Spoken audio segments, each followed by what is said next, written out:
તો ગીતાજીમાં જે નિરૂપણ કરવામાં આવ્યું છે એ પ્રકારથી દૈવી કોને કહેવા, આસુરી જીવ કોને કહેવા, એનું નિરૂપણ ગીતાજીના આધારે જોવું. આ વ્યવસ્થા જે છે કે એ ગીતાજીની અંદર આપવામાં આવી છે. તો ગીતાજીની અંદર દૈવાસુર સંપદ વિભાગ યોગ, એમાં દૈવી જીવો કોને કહેવાય, કેટલા ગુણો હોય. આપણે હવે પુષ્ટિમાર્ગીય છીએ એટલે દૈવી તો છીએ તો જ પુષ્ટિમાર્ગીય છે, પણ એમાં જોવું જોઈએ કે દૈવી જીવોમાં આટલા લક્ષણ જે છે, દૈવી સંપત્તિ હોવી જોઈએ. ખાલી એમને એમ દૈવી જીવ નહીં, ઘણા કે ધનવાન છે પણ ધન હોવું જોઈએ તો ધનવાન કહેવાય, ધન વગરનો ધનવાન કેવો. એટલે ઘણા ધનવાન કહેવાતા હોય પણ બધું એ વ્યાજ ઉપર જ હોય. ક્યારે પેઢી ડૂબી જાય ખબર ન હોય, મોટી ચમક ધમક બધી હોય પણ પોતાની કાંઈ ન હોય, બધું વ્યાજ ઉપર ચાલતું હોય ને ક્યારે ઉઠમણું કરે નક્કી નહીં. કહેવાતા હોય ધનવાન પણ બધું એ બીજાના પૈસે ચાલતું હોય, અહીંથી પૈસા લઈને અહીં ચૂકવે, અહીંથી લઈને અહીં ચૂકવે, છતાં ઠાકતી જીવે. તો એવું આપણું પણ કદાચ હોઈ શકે, આપણે દૈવી છીએ પણ આ સંપત્તિ વગરના દૈવી ક્યાંક ઉછીને લઈ લઈને જીવીએ છીએ, પણ આપણી અંદર આ સંપત્તિ છે કે નહીં. દૈવી કહેવાતા હોઈએ તો આપણી અંદર સંપત્તિ છે કે નહીં ચેક કરવી હોય તો ગીતાજી દૈવાસુર સંપદ વિભાગ યોગ, કે આમાં એમ કીધું કે ગીતાજીમાં જે નિરૂપણ કર્યું છે એ પ્રકારથી દૈવ અને અસુર જીવોનો જે વિભાગ જે છે એ જોવું. શૌચમ અદ્રોહો નાતિ માનિતા ભવંતી સંપદમ દૈવીમ અભિતાતસ્ય ભારત. 26 ગુણ જે છે અહીં નિરૂપણ કર્યા છે દૈવી જીવોમાં. એટલે આપણી અંદર જો આપણે દૈવી જીવ છીએ અને કદાચ કાંઈક ઉછીના ઉપર જીવતા હોઈએ તો આ સંપત્તિ ઉત્પન્ન થાય એવા પ્રયત્ન કરવા જોઈએ. કે આપણે દૈવી જીવ છીએ તો આ બધા જે લક્ષણો જે છે એ પ્રકટ થવા જોઈએ, આ સંપત્તિ આપણી અંદર હોવી જોઈએ. હવે અમારે આસુરી વસ્તુ દેખાતી હોય આપણામાં વધારે તો એ શંકાસ્પદ છે કે આપણે એ દૈવી છીએ કે આસુરી છીએ.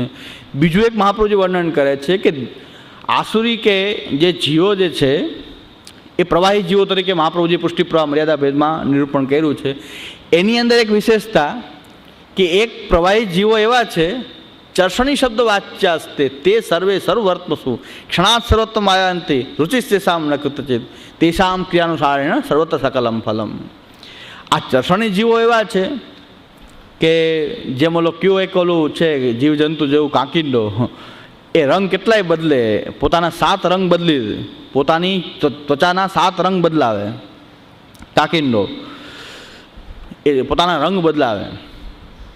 તો એ પ્રકારથી એ દરેક રંગ બદલાવી શકે. ચર્ષણી જીવો એવા હોય છે કે આપણે જે છે પુષ્ટિ જીવો હશે તો મર્યાદામાં આપણને ફાવે નહીં કે પ્રવાહની અંદર ફાવે નહીં, પુષ્ટિ માર્ગમાં રહીએ. મર્યાદા હોય તો મર્યાદામાં અનુકૂળ આવે, પ્રવાહમાં કે પુષ્ટિમાં અનુકૂળ ન આવે. અને કેટલાક શુદ્ધ પ્રવાહી જીવો એવા હોય કે એને પ્રવાહમાં જ આનંદ આવે, પછી બીજામાં આનંદ આવતો, એ મર્યાદામાં જવાનો પ્રયત્ન ન કરે, ના પુષ્ટિમાં જવાનો પ્રયત્ન કરે, એને પ્રવાહમાં જ આનંદ આવે. પણ ચર્ષણી જીવો એક વિશિષ્ટ પ્રકારના પાછા એક પ્રવાહી જીવો છે, બધી જગ્યાએ આવી જાય. જો અત્યારે સિદ્ધાંતની વાત ચાલતી હોય તો સિદ્ધાંતનો રંગ એવો આવી જાય તો ભાષણે કરી દે સિદ્ધાંત કે વૈષ્ણવ મહાપ્રભુજીના સિદ્ધાંતનું આ રીતે જ પાલન કરવું જોઈએ, આપશ્રી જે આજ્ઞા કરી છે શ્રી મહાપ્રભુજીનો સિદ્ધાંત છે, આપણે બધા આ જ પાલન કરવું જોઈએ, એવું ભાષણ કરે. આપણને એમ થાય ખરેખર ગદગદ સાથે ફૂલવા માંડે. અને થોડાથી આચરણ એવું હોય, આપણી સાથે ફરતો હોય ત્યાં સુધી આચરણ એકદમ સિદ્ધાંતિક આચરણ હોય. પછી પાછું બીજો ટ્રેન્ડ શરૂ થાય, આ જ જગ્યાએ બીજો કોઈ કાર્યક્રમ હોય, વૈષ્ણવના ઠાકોરજીને પધરાવીને 56 ભોગ, તો અહીંયા આગેવાની લીધી હોય, ત્યાં પણ આગેવાન થઈ ગયું કે 56 ભોગમાં વૈષ્ણવ દ્રવ્ય અંગીકાર કરાવવું જ જોઈએ, આ આપણું કર્તવ્ય છે. ભલે ને ગમે તે બોલવાવાળા બોલે, ત્યાં પાછા તૈયાર થઈને બેઠા હોય, એમ ત્યાં ફાવી જાય, તો પ્રભાવમાં ફાવી જાય. પાછું યજ્ઞનું આયોજન હોય તો ત્યાં આવી જાય કે યજ્ઞ એ પરમ ફલરૂપ છે, યજ્ઞ બધાએ કરવા જોઈએ. જે વાતાવરણમાં આવે એ બધા એમાં ઢળી જાય, બધો રંગ જલ્દી અપનાવી લે અને જલ્દી એવા થઈ જાય તો પ્રવાહમાં પણ ભ્રમણ કરી આવે, મર્યાદામાં ભ્રમણ કરી આવે, પુષ્ટિમાં ભ્રમણ કરી લે, બધે થોડું થોડું ફલે મેળવી લેતા હોય. તેષામ ક્રિયાનુસારેણ સર્વત્ર સકલમ ફલમ. તો આ એક પ્રવાહી જીવોની વિશેષતા. એમાં જે ચર્ષણી જીવો છે એ ક્ષણાત સર્વોત્તમ માયાંતિ, વારે ન લાગે રંગ ચડાવતા. હા, આપણે તો ઘણા એને 10-15 વર્ષથી ભણાવતા હોય તો એ બરાબર એને રંગ લાગતો ન હોય, અને ઓલાને ક્ષણની અંદર તો બધો રંગ પ્રાપ્ત કરી લે. અને આપણને એમ થાય કે નહીં, ખરેખર કે જલ્દી જ્ઞાન પ્રાપ્ત થઈ ગયું. એટલે બહુ જલ્દીથી આગળ વધી જતા હોય તો આપણે જરાક હોઈ શકે પુષ્ટિજીવ, પણ ક્યાંક ચરસણી નથી ને ધ્યાન રાખવું જોઈએ કે ચરસણી તો નથી કે હમણાં બીજું વાતાવરણ આવશે એટલે ત્યાં એ તૈયાર થઈ જશે, ત્યાં ઢળી જશે તરત જ. એટલે હું તો ઘણા ટાઈમેથી ક્લાસ ચાલે છે કે નિયમિત પ્રમાણે ષોડશગંધ ભણવાના ક્લાસ ચાલે, તો ત્યાં એનો ટાઈમિંગ એવો છે કે ભલે 6 વાગ્યાનો ટાઈમ રાખ્યો, વૈષ્ણવ બધા 7 વાગ્યા પછી જ આવે. મેં કીધું આવું કેમ થાય કે હવેલી દર્શનનો ટાઈમ હોય ને એ કરીને અહીં ક્લાસમાં આવે. મારું બધું પાણી કીધું પણ ઉતરી ગયું કે આ બહુ આપણે શિક્ષા સારી આપીએ છીએ કે બધાએ આ લોકો જે ક્લાસમાં ભણવા આવે છે એ હવેલી દર્શન સેન્ડ ના કરી અને પછી છૂટીને અહીંયા આવે. મેં કીધું આ અદ્ભુત લીલા કે તો આમાં કોના વખાણ કરવા એમ કે ક્લાસમાં કમસે કમ 10, 20, 25 જણા આવે છે, એ તો નિષ્ઠાવાળા હોવા જોઈએ કે ન હોવા જોઈએ, તો પછી એટલા મોટા સમૂહની ક્યાં વાત કરવી. એ કે હવેલી દર્શનનો ટાઈમ હોય, સેન પહેલાં કોઈ આવશે નહીં, બધા સેન કરીને આવે, હિંડોરા કરીને આવે ને પછી ક્લાસમાં આવશે. તો આની પાસેથી વિશેષ અપેક્ષા કાંઈ રાખવા જેવું હતું નથી, એટલે આપણું પાણી ઉતરી જાય. આપણે એમ થાય કે એટલા વર્ષોથી ક્લાસ ચાલે પણ કાંઈ આમાં પરિવર્તન એ તો મહાપ્રભુજીની કૃપા હોય તો થાય, બાકી આપણે બગડી જાય કદાચ પણ એમાં પરિવર્તન ન થાય. કદાચ એવું થાય કે એના સંઘમાં રહીને આપણો બગાડ થઈ શકે, કદાચ બહુ સંઘ કરીને તો કંઈક આપણે હવેલી ખોલી બેસીએ કે એવું બને. એટલે મારે તો એ ધ્યાન રાખવું પડે કે હું ખોલી કે હવેલી ના કરી દઉં. એટલે વૈષ્ણવ કમસે કમ કેસેટ, જેમ શરદ બાવા એમ આજ્ઞા કરે છે કે ભાઈ કેસેટ તો કરી જ લેવી, મારી પણ કરી લેવી. કદાચ મને એવો વિચાર આવે ભવિષ્યમાં તો કેસેટ તો સંભળાવા થાય કે બહુ બોલતા હતા આ તો. એટલે મને ગમ્યું, શરદ દાદા એમ આજ્ઞા કરે છે કે કેસેટ કરવાનો ફાયદો એ કે અમને તો કમસે કમ બતાવી શકો બુદ્ધિ ફરે તો કે આવું બહુ બોલતા હતા આટલું બધું, હવે શું થઈ ગયું આ. તો આ પ્રકાર જે છે કે બહુ સંઘમાં રહેવાને કારણે સંઘનો રંગ આપણે એને લાગે કે ન લાગે કે આપણે બગડી ન જાય. મારે આપણે તો એ વિચારવાનું છે કે આપણામાં બગાડ ન થાય, જેનું જે થવું હોય એ થાય, સાચી વાત કહી દેવી અને પછી દોટ મૂકીને ભાગી જવું કે પાછળ કોક પડે ને કહીને બાજુ ભાગવું, બહુ વીટળાય નહીં, ચારે બાજુ ઘૂમટો વળે નહીં. એટલે પછી રસ્તામાં પૂછતા જાય તો રસ્તામાં જવાબ દે, ગાડીમાં પૂછે ગાડીમાં જવાબ દઈ દે, આપણે એમાં કંઈ વાંધો નહીં. તો એક બેને આજે પૂછ્યું કે શું તો પિંડરૂમાં પાઠ થાય કે ન થાય? મેં કીધું થાય. કેટલું પાળવું પિંડરું? એને કે રેડીમેડ જો ગાઈડ મળી જતી હોય, કોઈક પૂછવાવાળું કે આપણે ટાઈમ ટેબલ કોઈને લગાડી દો, પેલા જોક્સવાળા એમ કહે છે કે પેલા સામે દુકાનવાળાને પૂછે બસ ક્યારે જાય, બસનું ટાઈમ ટેબલ લગાડેલું જ છે, તો એ ઓલા દુકાનવાળાને પૂછે કે બસ ક્યારે જાય, આ બસ ક્યારે જાય, તો રોજ બિચારો એમ કે જવાબ આપીએ આપણે, એમાં કાંઈ વાંધો નહીં કે આ બસ આ ટાઈમે જાય, આ બસ આ ટાઈમે. પોતાનો ધંધો ન કરી શકે, ઇન્ક્વાયરી જેવું કામ થાય, બધા એને પૂછે આ બસ ક્યારે જાય, તો એને બોર્ડ મારી દીધું અહીં કોઈ બસનું પૂછવું નહીં, તો અહીં બસની વાતમાં ચર્ચા કરવી નહીં. તો બીજા એવા પૂછવા કે બસનું ન પૂછવું તો શું પૂછવું? એટલે એ કે તો પછી શું પૂછવું એ કયો, પૂછવું ફરજિયાત છે.